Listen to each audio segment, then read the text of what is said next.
Have you ever heard of a disease so powerful it could topple empires? A disease that physically marked a third of the people in one of the world's biggest cities? Well, that was smallpox. But this isn't just a story about a terrifying virus.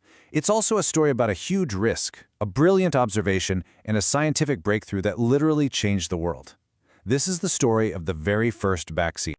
You know, back in the 17th and 18th centuries, if you walked through London, you just couldn't escape it. The ghost of smallpox was everywhere. A third of the entire population had these disfiguring scars. It was this unavoidable, absolutely terrifying part of life, a constant reminder of just how powerful this disease was. And if you were unlucky enough to catch it, your odds were, well, they were grim.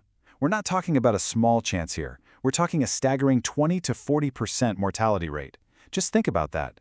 For every 10 people who got sick, 3 or 4 of them would die. So to really understand how we beat it, we first have to understand the enemy itself. Smallpox wasn't some new disease that just popped up.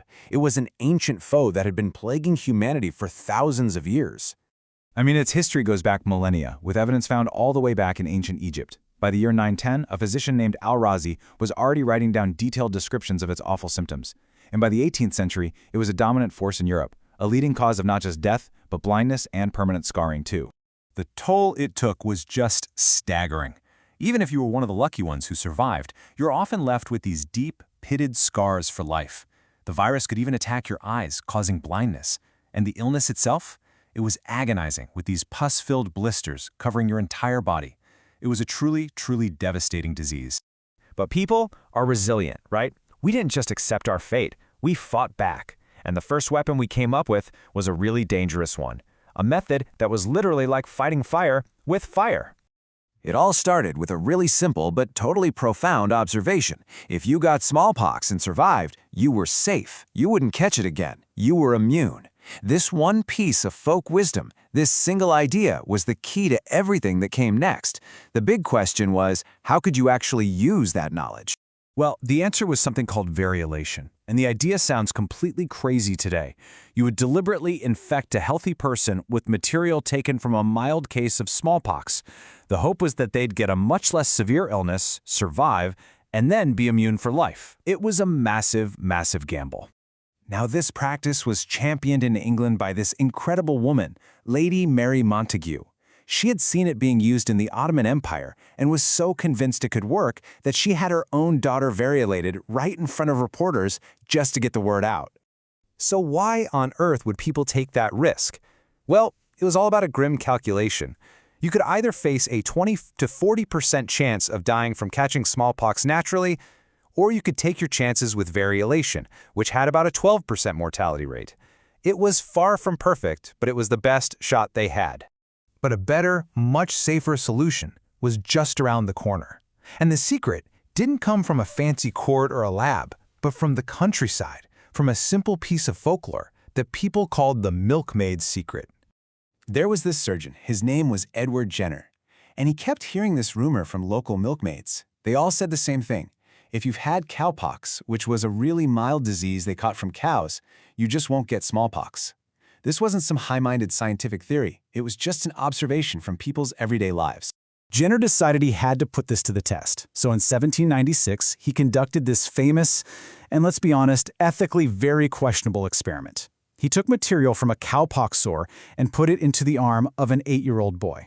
The boy got a little sick, but recovered really fast. And then came the truly terrifying part.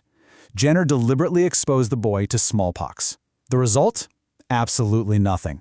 The boy was completely immune. And this, right here, is where we get the word we all know so well today. This new, much safer method was named vaccination from vacca, which is the Latin word for cow. Jenner's discovery proved you could trigger immunity without ever having to use the deadly smallpox virus itself. Okay, so Jenner proved that it worked, but it took a lot longer for science to figure out how it worked. So, how exactly does your body learn to fight off a disease it's never even seen before? All right, think of your immune system like an army. When a new invader, like a virus, gets in, your defending cells have to figure out what it is and how to beat it. Once they win that first battle, they create these special memory cells. These cells are like veteran soldiers who remember the enemy perfectly. So if that same virus ever tries to invade again, the memory cells sound the alarm and launch a huge, immediate counterattack. This whole process is called the amplification of the response. A vaccine is basically a training exercise for your body's army.